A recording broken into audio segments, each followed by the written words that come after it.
Welcome back to the Game Shower, where we like to shower you with gaming news, reviews, and unboxings, and today we're going to be talking about Birth by Sleep. In the previous video, we summarized Kingdom Hearts X, and now we're going to be summarizing Birth by Sleep as it relates to Kingdom Hearts 3. Birth by Sleep was released on the PSP in Japan on January 9th, 2009, and on September 7th, 2010 in North America. It was then re-released on the PS3 and then re-released for the PS4 as a remastered final mix version, aka Square Enix and Disney really wanted to resell this game to fans as much as possible. Anyways, moving on to the story. As mentioned in my previous video, Xehanort leaves Ventus with Master Ericus, who was in care of an empty, weak Ventus, which Xehanort wanted to be filled with powerful light to go against Ventus, Ventus Darkness made by Master Xehanort. You get to choose between 3 characters which will be mentioned shortly and play their point of view of the story. Birth by Sleep starts with Ventus being left on Destiny Island by Master Xehanort. Ventus is found by a new heart which helps Ventus. Several years later, which at this point Ventus has no recollection of what happened to him or who Xehanort is. Ventus, who has been in a world called the Land of Departure, which is a sacred ground defended by the Keyblade Masters. There he meets his 2 best friends, Aqua and Terra, who have been there training under Master Ericus to become Keyblade Masters.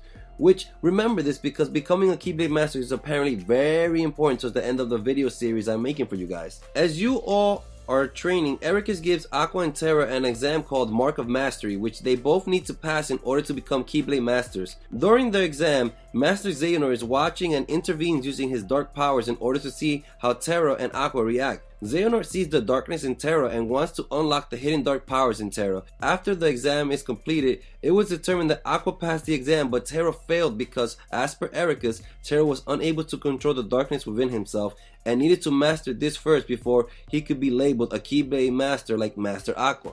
Terra, outraged that he did not pass the Mark of Mastery exam to become a Keyblade Master, runs off after Xehanort after being ordered to go with Aqua by Master Ericus. Ventus decides to go after him to try and talk some sense into him. Ericus orders Aqua to watch Terra and to go after Ventus and bring back Ventus to the home of departure.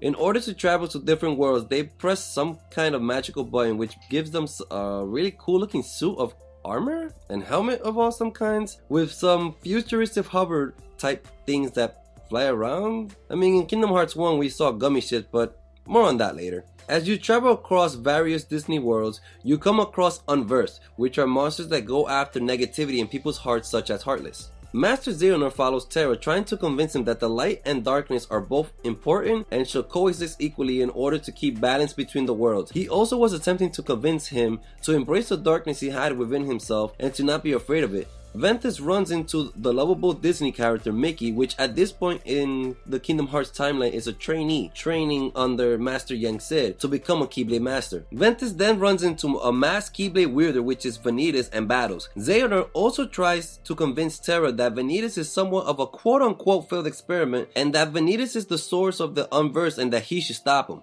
Aqua, Terra, and Ventus finally reunite in Radiant Garden, but Terra feels betrayed by Aqua and Master Ericus for quote-unquote spying on him and not trusting him, which Aqua tries to explain that it's not that they don't trust him, it's just they want to make sure that the darkness in his heart doesn't take over. But Terra's not hearing, he's like, nah bitch, fuck you, I'm out, peace. Ventus was all like, wow Aqua, now you think you the shit because you're the Keyblade Master? You don't even trust Terra or me for that matter, so I'm out too. Ventus continues to chase after Terra, saying he needs to bring him back home, even though Aqua was just ordered to bring Ventus back home, but Ventus takes off, not allowing Aqua to do so. Aqua here feels bad for betraying her friends, but also wants to continue to follow Master Ericus' orders because as the Keyblade Master she must do so. Terra then arrives at Destiny Island, super important this place, which is where he meets Riku, again important, so remember Riku because he's like the Sasuke of Kingdom Hearts. If you didn't get that reference, you need to go back and watch Naruto. Anyways, back to the story. Terra meets Riku and decides to put the power of his Keyblade into Riku, who reminded him of himself when he was younger. Aqua also travels to Destiny Island and meets Sora, yes, the main protagonist of the game, Mr. Spiky hair, size 35 in boots, Keyblade badass Sora. So Aqua meets Sora and tells him to stick by Riku's side as his friend and help him even through the darkest time. Epic foreshadowing going on, by the way, guys. Meanwhile, Ventus figures out his connection that Master Xehanort has planned in regards to the Keyblade. He then travels back to his hometown to confront Master Ericus to figure out about his past and the reason he cannot remember anything. Master Ericus, aware of Xehanort's plan, intends to lock Ventus' heart away in order to attempt to stop Xehanort's plan, but Terra intervenes, and in order to protect Ventus, unaware of Master Ericus' reasoning and trying to defeat Ventus and lock his heart away, Terra battles his master, weakening him, and then this is when Xehanort out of nowhere comes and says, "Muhahaha, bitch, die."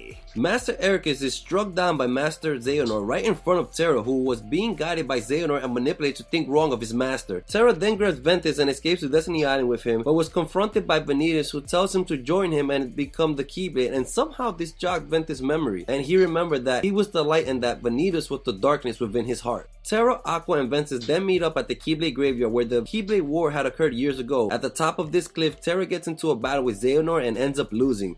Xehanort possesses his body, which, by the way, very important for Kingdom Hearts 3. This is the person we keep seeing playing chess in Kingdom Hearts 3 trailer. This is young Xehanort possessing Terra's body. Ventus, on the other hand, ends up fighting Ventus, and in order to stop the Keyblade from being forged, ends up killing himself and Ventus. Somehow, again, because Kingdom Hearts, Mickey was able to save Ventus and Aqua, but Ventus was like an empty shell that would not wake up. Terra was nowhere to be found. Aqua then looks and finds for a safe place to put Ventus to rest. She locked the Land of Departure, which is later known as Castle Oblivion. Ventus' heart being destroyed from the fight with Ventus retreats to the person who saved his heart before. That new heart from earlier that I mentioned earlier, if you haven't figured it out, that new heart was actually Sora. Aqua then finds Xehanort, who is possessing Terra's body now, and battles. After this battle, Aqua sacrifices herself and goes into the darkness in order to release Terra into the realm of light. In the realm of darkness, Aqua meets a stranger who tells her that a certain boy who was going to be the savior of all worlds, and that boy was to be continued. That wraps up our summary for Birth by Sleep. I hope I was able to break it down enough for you guys to understand. The next summary coming up is going to be where the game all started with Kingdom Hearts 1. I really hope you guys enjoyed that video as much as you guys enjoyed this video. If you liked this video, please like and subscribe because it really does help the channel. Click on the left to see the previous video to this if you haven't already, which was the summary for Kingdom Hearts X. Or if you already saw it and you finished this one and you want to go to the next summary, click on the right to see the next summary when it becomes available. I hope you guys are enjoying this as we go to our road to Kingdom Hearts 3. Guys, we're going down to 7 days now. See you guys in 7 days. Peace.